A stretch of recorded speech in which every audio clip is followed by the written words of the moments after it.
3.5 में टूटकर टुकड़ों में खंडित हो गया था, अपने ही घर से बेघर जब कश्मीर पंडित हो गया था। मजहबी एकता की दुहाई देने वाले, मजहबी एकता की दुहाई देने वाले, इसी एकता के हाथों वो बेबस दंडित हो गया था।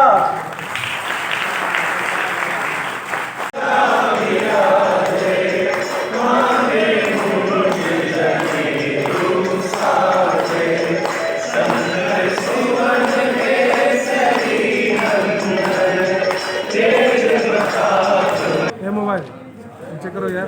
भारत माता की, भारत माता की।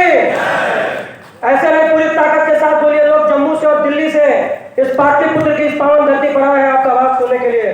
पूरी ताकत के साथ बोलिए भारत माता की।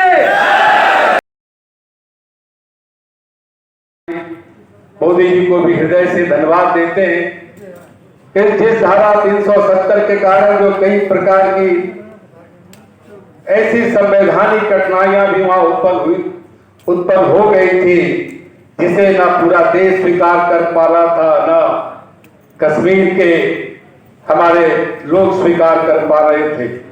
उसे पार्लियामेंट में जिस प्रकार से पारित करके धारा 370 को हटाकर सामान्य राज्यों की श्रेणी में लाने का काम किया, हम आज के इस मंच से यशस्वी प्रधानमंत्री और गृह मंत्री जी को धन्यवाद देते हैं। और वास्तव में इधर आपने द कश्मीर फाइल्स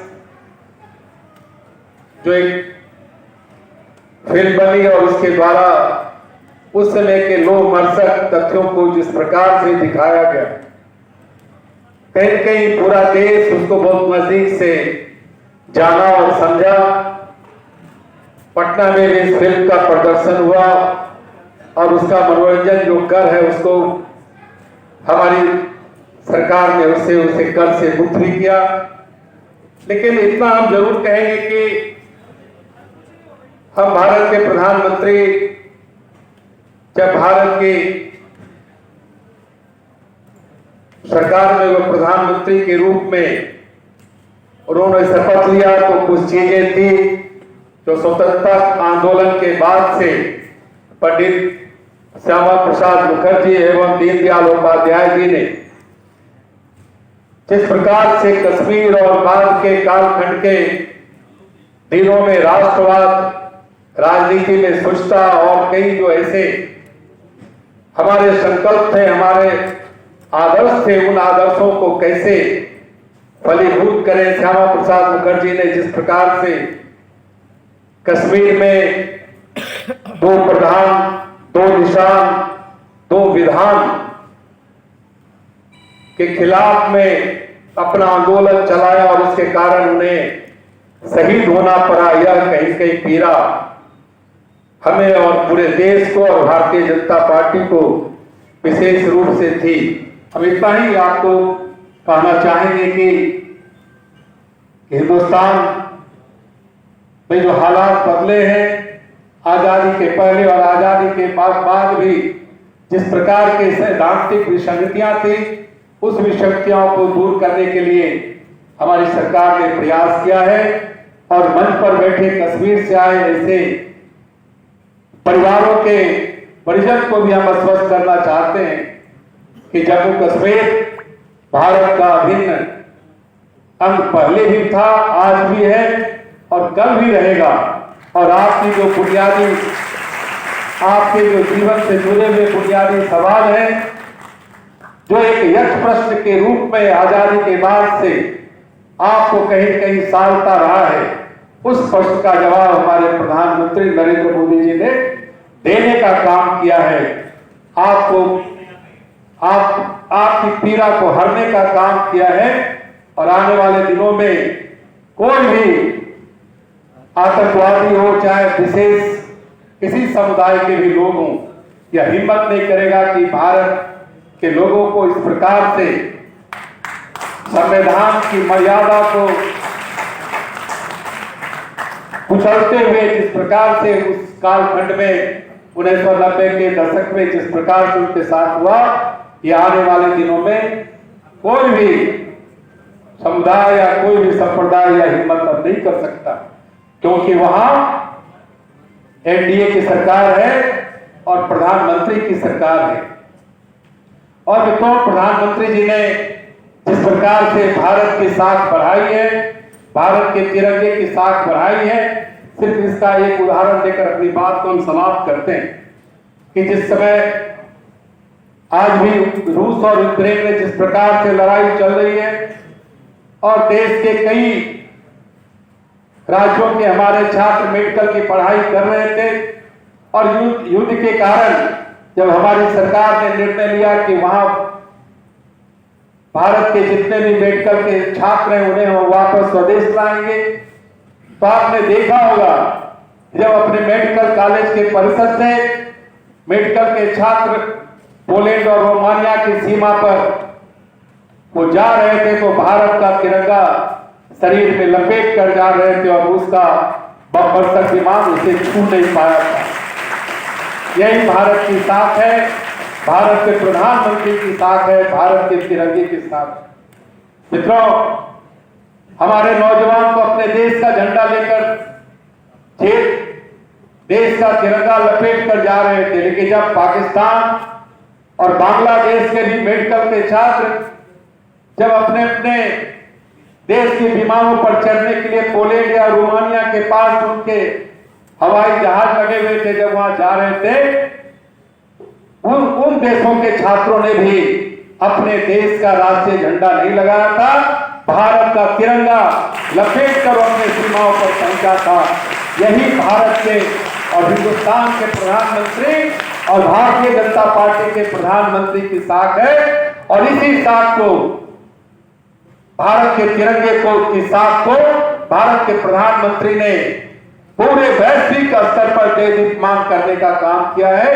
इसलिए हम आपको भरोसा दिलाते हैं, खास करके हमारे जो कश्मीरी पंडित परिवार के जो हमारे सदस्य यहाँ बैठे हैं, उनको हम आश्वस्त करते हैं कि आपकी पीड़ा को पूरा देश ने महसूस किया है, हम भी महसूस करते हैं और भारत की सरकार ने भी महसूस किया है। इसलिए आप अकेले नहीं है, पूरा भारतवर्ष आपके साथ है और आपके हक और हुकूक की लड़ाई के लिए, आपके पुनर्वास के लिए हमारी सरकार और हमारा जो कुशल नेतृत्व है नरेंद्र मोदी का, वो निश्चित रूप से आपको अपने उसी जमीन पर जहां आपका जन्म हुआ था, जहां बचपन आपने बिताया था, जहां बचपन का जो एक बाल्यकाल का दृश्य होता है, परिदृश्य होता है, जहां आपने पूरे जीवन को बिताया था, वो स्थान, वो आंगन आपको पुनः मिलने की कार्रवाई भारत के प्रधानमंत्री ने किया है। इन्हीं संकल्पों के साथ हम आप लोगों के प्रति शुभकामना देते हुए कि कहीं कहीं निराशा का जो बादल है वो छटा है, हम एक नए आत्मविश्वास के साथ भारत के नौजवान के लिए, खास करके आजादी के 75वें वर्ष में जब हम आजादी का अमृत महोत्सव मना रहे हैं, तो ऐसे वक्त पर आने वाला जो 25 वर्ष जो स्वर्णिम भारत की जो कल्पना हमारे प्रधानमंत्री ने की है, उसके लिए जो कार्यक्रम बनाए हैं, वो कार्यक्रम के सारे जो लाभ है, अगर बिहार का कोई व्यक्ति को वो लाभ मिलेगा तो कश्मीर के भी जो हमारे पंडित हैं उनको भी उतना ही लाभ मिलेगा। ये हम आपको स्पष्ट करना चाहते हैं। इन शब्दों के साथ हमारे कई विद्वान वक्ता उपस्थित है जो विस्तार से इन सारे मुद्दों पर चर्चा करेंगे। लेकिन भारत एक है, भारत के लोग एक हैं और भारत को कहीं से भी हम विखंडित नहीं होने देंगे। चाहे पाकिस्तान या कोई भी देश इसे आतंकवाद के माध्यम से भारत को तोड़ने का प्रयास करेगा, तो भारत के लोग हम सब मिलकर एक अखंड भारत की जो कल्पना हमारे मनीषियों ने की है, हम उस पूरे अखंड भारत के गौरव को पुनः प्राप्त करेंगे। इन सब शब्दों के साथ बहुत बहुत धन्यवाद। भारत माता की कहाँ हुए बलिदान मुखर्जी, कहाँ हुए बलिदान मुखर्जी, इस कश्मीर को खून से सींचा, जो कश्मीर हमारा है, जो कश्मीर हमारा है,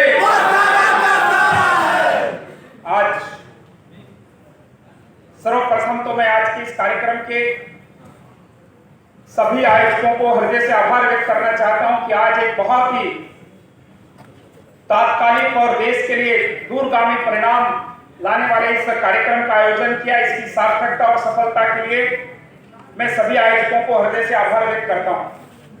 आज के इस कार्यक्रम के उद्घाटनकर्ता बिहार सरकार के आदरणीय मुख्यमंत्री तारकेश्वर जी, पूरे देश में नहीं तो दुनिया में आज भारत मां के शेर के नाते जिनकी दहाड़ हम सुनते ऐसे आदरणीय कपिल जी, जो आज दिल्ली से हमारे बीच में आए हैं आपको संबोधित करने के लिए। मंच पर उपस्थित आदरणीय पटना की मेयर साहिबा, विधायकगण, अन्य अतिथिगण, मैं आप सबको और इस कार्यक्रम में विशेष तौर पर पटना विश्वविद्यालय जिसने हमेशा देश की तासीर और तकदीर बदलने का काम किया, ऐसे पटना और पटना विश्वविद्यालय के सभी छात्रों का और अभिभावकों का हृदय से आभार व्यक्त करता हूं। तो आज मुझे एक बहुत ही महान व्यक्ति के कुछ शब्द याद आ रहे हैं। 15 अगस्त का दिन कहता आजादी अभी अधूरी है, सपने सच होने को बाकी रावी की सपना पूरी है। 15 अगस्त का दिन कहता आजादी अभी अधूरी है, सपने सच होने को बाकी रावी की सपना पूरी है। दिन दूर नहीं खंडित भारत को पुनः अखंड बनाएंगे और गिलगित गारो पर्वत तक आजादी पर्व मनाएंगे। आज आजादी के पर्व को हम बनाएंगे। उस स्वर्ण दिवस के लिए आज से कमर कसे बलिदान करें, जो पाया उसमें खो ना जाए, वो पियों का ध्यान करे, जो हमने खोया उसका ध्यान करेंगे। इसलिए हम आने वाले दिनों में मैं यहीं से शुरुआत करता हूं। 7 डिकेड से इस देश में गलत डिस्कोर्स चला मित्रों, और डिस्कोर्स ये चला कि जम्मू कश्मीर की समस्या। मैं इस मंच पर अपने अनुभव के आधार पर कहता हूं कि समस्या जम्मू कश्मीर में नहीं है। जिस दिन भारत और भारत की सरकार जो आप सोच रही है समस्या पीओके में है, वहां से शुरुआत करेंगे तो समस्या का समाधान आएगा। ये गिलगित गारो पर्वत तक का जब तक बलूचिस्तान तक का सपना नहीं देखेंगे, और ये बात मैं इसलिए कह रहा हूं, 14 अगस्त 1947 को जो लोग भारत में सोए थे, उनका क्या कसूर था कि कुछ लोगों ने मिलकर के भारत का विभाजन स्वीकार कर लिया। किसी को भारत के मुख्य प्रधानमंत्री बनने की लालसा थी, किसी को वजीर आजम बनने की लालसा थी, और किसी को इन दोनों अपने पुत्रों को संतुष्ट करने की लालसा थी, और आपने भारत माता का विभाजन स्वीकार कर लिया और यह आश्वासन दिया था कि विभाजन हमारी लाश पर होगा। मित्रों, इस देश को देखते देखते 14 अगस्त की रात को हम तो भारत में सोए थे, लेकिन आज भी ऐसे लोग हैं जो पाकिस्तान या बलूचिस्तान में आज पीड़ित है और वो आज बहुत सारी समस्याओं से ग्रसित है। इसका दोष किसका है? हमें से कितने लोग जानते हैं कि जब भारत 15 अगस्त 1947 को अंग्रेज ने हमको दिया, आज के भारत का मात्र 45% भूभाग उस समय हमको मिला था। आज इस देश के एक एक व्यक्ति को याद करना चाहिए उस देश के वीर सपूत को, जिसके समर्थन में 15 में से 13 कमिटीज ने भारत का पहला प्रधानमंत्री बनने का प्रस्ताव दिया था।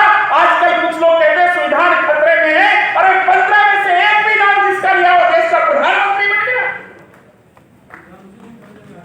जिसके लिए 13 कमेटी का समर्थन आया। वो एक व्यक्ति के अपीसमेंट के कारण से इस देश का केवल गृहमंत्री बन पाया, जिसने आपको 55% हिंदुस्तान का भूभाग दिया। उस सरदार पटेल को याद करें। 565 से ज्यादा रियासतों को जिस व्यक्ति ने भारत में मिलाने का काम किया, अपनी अचकन पर पता नहीं किसके लिए गुलाब का फूल लगाने वाले ने एक ही ली थी, और आज वो कश्मीर नासूर के रूप में हमारे साथ खड़ा है।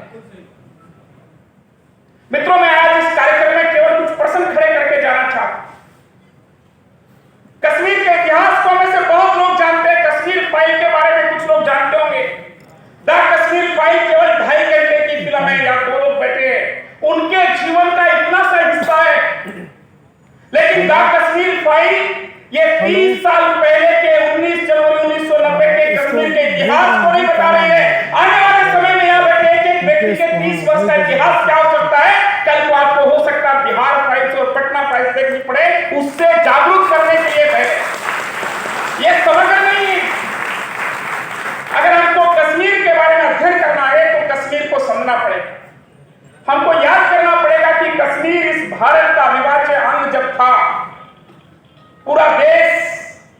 प्रत्येक बालक सुबह उठ करके प्रार्थना करता है। उस प्रार्थना में वो कहता था, नमस्ते सार्वे कश्मीर पूर्वासिनी तवा महे पार्थे नित्यम विद्यादानम चौदेही में, कि हे सरस्वती ज्ञान की मां देवी जिसका वास कश्मीर में है। तो प्रश्न खड़ा होता है कि कश्मीर में सूफी कब आए? प्रश्न खड़ा होता है कि कश्मीर का इस्लामीकरण कब हुआ? प्रश्न खड़ा होता है कि मोहम्मद दास बुक को कौन पढ़ेगा? प्रश्न खड़ा होता है बगुला को कौन जानेगा? प्रश्न खड़ा होता है कि वहां पर पंचतंत्र की कहानियां किसने लिखी? प्रश्न खड़ा होता है कि क्षीर भवानी में क्षीर भवानी मां कैसे चली? और आपको प्रश्न यह भी पूछना पड़ेगा कि वो कौन से कारण थे कि कश्मीर के पंडित गुरु तेग बहादुर के पास आए, क्योंकि एक बलात् और धर्मांतरण का शिकार कश्मीरियत हो गई, और उसके चलते जो कश्मीर कभी हमारी केसर की क्यारी थी, भारत का मुकुट था, जिसमें पहला आक्रमण 1339 में हुआ और उसके बाद लगातार एक सीरीज चली। ये केवल 19 जनवरी 1990 में हुआ ऐसा नहीं है। अगर हम कश्मीर के इतिहास से जुड़ना चाहते हैं, कश्मीर की समस्या का समाधान करना चाहते हैं, आज भी इस देश में कश्मीर में रहने वाले लोग जो अपने कश्मीर के दूसरे हिस्से में आज जो बांग्लादेश या पाकिस्तान में वहां से आए थे, उनको धारा 370 कैपिटल 35A से पहले कश्मीर की विधानसभा के लिए वोट का अधिकार नहीं था। हम में से कितने लोग जानते हैं कि वहां पर अगर वाल्मीकि समुदाय में कोई पैदा हुआ, अगर उसने डॉक्टर की भी पढ़ाई की, उसके बाद भी कश्मीर में उसको केवल स्वीपर का काम कर सकता है। ये आज तक इसी देश में 75 वर्षों से चलता रहा।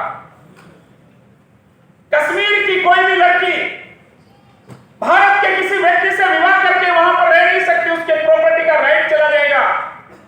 ऐसे बहुत सारी बातें जो कश्मीर के बारे में थी, उनको आज देश जानना चाहता है। इसलिए बहुत अच्छा टाइटल कहा है, अनकही कहानियां। इसलिए उस कश्मीर को आपको समझना पड़ेगा। 15 अगस्त 1947 को जो बंगाल और पंजाब में हुआ, उससे भी बर्बरतापूर्ण काम अक्टूबर नवंबर 1947 से लेकर 1948 तक कश्मीर के लोगों ने झेला। केवल कश्मीर की घाटी में नहीं तो मुश्ताबाद का 22 अक्टूबर 1947 5000 से ज्यादा कबाइलियों ने जब आक्रमण किया, आगे बढ़ते बढ़ते हो गए राजौरी, 30,000 हिंदुओं का कत्लेआम, हिंदू और सिखों को मारा गया। मीरपुर, थोड़ा आगे बढ़े, वहां पर 1947 में नवंबर में मीरपुर में जो नरसंहार हुआ, ना गुरुद्वारा छोड़ा गया, ना आर्य समाज का स्कूल छोड़ा गया। आर्य समाज के विद्यालय में 100 छात्रावास में कन्याएं पढ़ती थी, उनको वहां के तालाब में कूद करके अपनी आबरू को बचाना पड़ा। ऐसे नरसंहारों की एक बहुत बड़ी व्यथा है। आप तो केवल द कश्मीर फाइल देख करके उड़ रहे हैं। अगर एक एक पन्ने को मैं उखाड़ता जाऊंगा तो पुंछ का मंजर आप पढ़िए। मेरा निवेदन है, आज ये कार्यक्रम इसलिए मैं कह रहा हूं कि आज के लिए सेमिनार नहीं, ये भारत की कश्मीर की क्यारी में घटे हुए उन सारे घटनाक्रमों, उन सारे सिलसिलेवार जो इस प्रकार के अत्याचार, उन सब अत्याचारों को हमारे सामने रखने का एक बहुत बड़ा प्रयास है। मित्रों, मैं आपको कुछ बातें कहकर जाना चाहता हूं, और बात इसलिए कहना चाहता हूं कि आज इस देश में विमर्श है, डिस्कोर्स, भारत के संविधान का सही विमर्श इस देश में खड़ा होना चाहिए। और इसलिए हमारा प्रयास है कि केवल 19 जनवरी 1990 को जो कश्मीर में हुआ, जो आपने फिल्म में देखा, वह तो केवल एक ट्रेलर है। वो वहां तक क्यों पहुंचा, इसके बारे में भी आज के भारत को जानने की आवश्यकता है। और पटना जैसे विश्वविद्यालय में या पटना के कॉलेज में पढ़ने वाले छात्रों को जरूर जानने की आवश्यकता है, क्योंकि ये बिहार लोकतंत्र की जननी भी है। और 1975 में लोकतंत्र, 1971 में बांग्लादेश में भी 4 लाख महिलाओं का और लड़कियों का बलात्कार हुआ था। क्या सोच सकते हैं? ये डेटा हम पढ़ सकते हैं, पर क्या सोच सकते हैं? हम सोच ही नहीं सकते हैं, वहां तक समझ ही नहीं सकते, वहां तक जा ही नहीं सकते। सेक्युलर शब्द, ये शब्द गांधी परिवार से जन्मा हुआ शब्द है। ये धर्मनिरपेक्ष हमारा देश हमेशा से था। सिर्फ हमारा देश है जो समानता की बात करता है, सिर्फ हमारा देश है जो सर्वधर्म की बात करता है, सिर्फ हमारा देश है जो शांति की बात करता है। और 90 के दशक में जो कश्मीर में हुआ, 8 लाख से अधिक हिंदुओं का विस्थापन, 600 लोग मारे गए, 1500 मंदिर नष्ट हुए और 600 हिंदुओं के गांव का नाम बदल दिया गया, इस्लामीकरण कर दिया गया। और उस वक्त तब की हमारी सरकार या हमारी सेना, सांसद, हमारी ब्यूरोक्रेसी सब चुप थी। सो कॉल्ड सेक्युलर्स, बुद्धिजीवी सब चुप थे और ये सब हो रहा था। विभाजन की लकीर हमेशा महिलाओं की छाती पर खींची गई है। जब जब विभाजन हुआ, अगर कोई सबसे ज्यादा त्रासदी से गुजरा तो वो महिलाएं थी। एक नर्स को आवाज उठाया तो तुमने चीर दिया। कभी सोचा है कोई सनातनी, कोई हिंदू कभी कितना भी किसी भी स्वभाव का हो, वो ये नहीं सोच सकता, पर उनकी मंशा ऐसी है, वो ऐसे है। और इसीलिए इतनी सारी महिलाओं के बलात्कार होते रहे हर विभाजन के समय। हमने तो दो देश दे दिया था, हमने बांग्लादेश दे दिया, हमने पाकिस्तान दे दिया, और फिर भी यहाँ पर खड़े होकर और सीना तान कर हमसे पूछते हो कि हिंदुस्तान तुम्हारे बाप का है। ये हिंदुओं का स्थान है और यहाँ पे रहने वाला हर एक व्यक्ति हिंदू है और हिंदू हमारे बाप का, हिंदुस्तान हमारे बाप का है।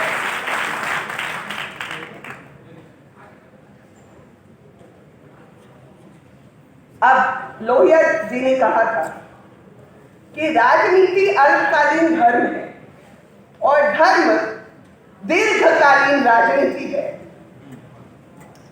ये जो हिंदुस्तान है जिसमें बुलडोजर का सफर तय हुआ है, ये मोदी का हिंदुस्तान है, ये अमित शाह जी का हिंदुस्तान है, ये योगी का हिंदुस्तान है, ये यहाँ बैठे युवा छात्राओं का हिंदुस्तान है, या यहाँ बैठे युवा छात्रों का हिंदुस्तान है, ये पटना यूनिवर्सिटी के छात्रों का हिंदुस्तान है, ये अखिल भारतीय विद्यार्थी परिषद का हिंदुस्तान है। और इस हिंदुस्तान की तरफ जो आंख उठाकर देखेगा, उसकी आंख निकालकर उसके हाथ में रख दी जाएगी।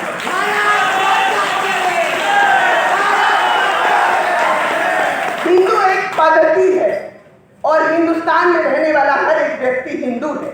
अगर यूरोप और अमेरिका चर्च को आधार मानता है, अगर सारी इस्लामिक कंट्रीज जो है वो इस्लाम को आधार मानती है, तो क्या सिर्फ एक हिंदुस्तान वेद को और धर्म को आधार नहीं मान सकता क्या? गांधी परिवार एक कोड है और ये एक ऐसा कोड है जो जब तक शरीर में रहेगा वो शरीर के अंगों को गलाता रहेगा, और इसलिए शीघ्र ही इनको हटाने की मुहिम शुरू हुई। एक बात का जिक्र हम जरूर और करना चाहते हैं, वो जिक्र है नेहरू लियाकत पैक्ट का। 6 दिन तक चाचा जी बैठे, पूरा मेहनत किए, अपना जितना बुद्धि लगाना था उसमें लगाए और लगाकर एक दिल्ली पैक्ट साइन कर दिए। उस साइन में, उस समझौते में क्या लिखा था कि जो पाकिस्तान में हिंदू जाएंगे, जो माइनॉरिटी होंगे, उनका पूरा ध्यान रखा जाएगा, और वहां से जो यहां आए हैं उनका भी ध्यान रखा जाएगा।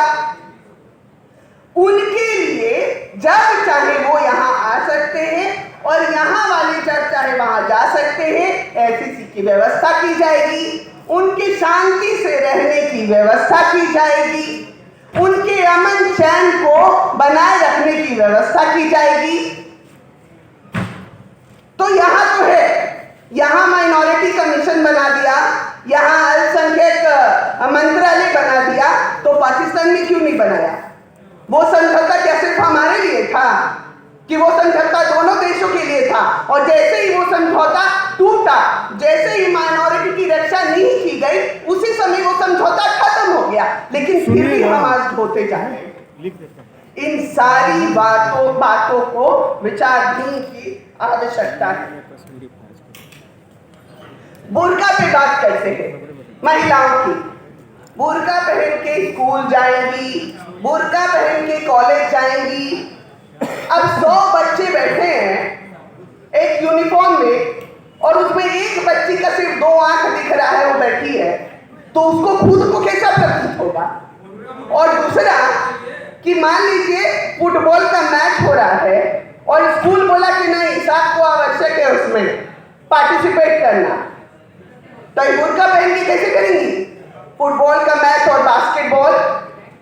अच्छा, ये बुर्का एक बार मान भी लेते हैं, तब शाहीन बाग में क्यों बिठा दिया रोड पर अपनी असमत को और 500-500 रुपए भी बांटे, 6 महीना तक बिठाए रखा, बिरयानी भी खिलाई, उस समय याद नहीं आया बुर्का? तो इनकी आदत हो गई है, इनकी आदत हो गई है कि जब जब हिंदुस्तान में अमन चैन की बात होगी तब तब ये शांति भंग करने के लिए कोई भी हथकंडा अपनाएंगे, और इसका पूरा पूरा जो समर्थन है वो कौन देगा? वो कांग्रेसी देंगे, वो पूरा विपक्ष जो ये बैठे हैं ये सब मिलकर करेंगे। तो मैं ये भी, और प्रधानमंत्री जी ने एक और बड़ा काम किया, उन्होंने सोचा, हमारी बहनें हमेशा सोचते हैं प्रधानमंत्री जी बहनों के लिए, बेटियों के लिए, कौन सी महिला चाहती है ऐसा कि हमारा पति जाए और 4 शादी करके ले आए और हम लोग एक ही घर में सुखी सुखी रहें? ऐसा कोई नहीं चाहता है। 3 तलाक देने में चाय ठंडा है, तुमको तलाक तलाक तलाक है, तुम्हारी ठीक नहीं लग रही हो, तुमको तलाक तलाक तलाक है, तो 6 बजे के बदले 8 बजे का है, तलाक तलाक तलाक है। उसको खत्म कर दिया प्रधानमंत्री जी ने। उसके बाद तीनों का दलचक्र चालू था कि नहीं, ये तो हमारे यहाँ लिखा है, हमारे धर्म में लिखा है। यहाँ बैठे सभी को मैं बताना चाहती हूँ कि भगवान कृष्ण ने कहा था कि यदा यदा ही धर्मस्य ग्लानिर्भवति भारत अभ्युत्थानं धर्मस्य तदात्मानं सृजाम्यहम् परित्राणाय साधूनां विनाशाय च दुष्कृतां धर्म संस्थापनार्थाय संभवामि युगे युगे।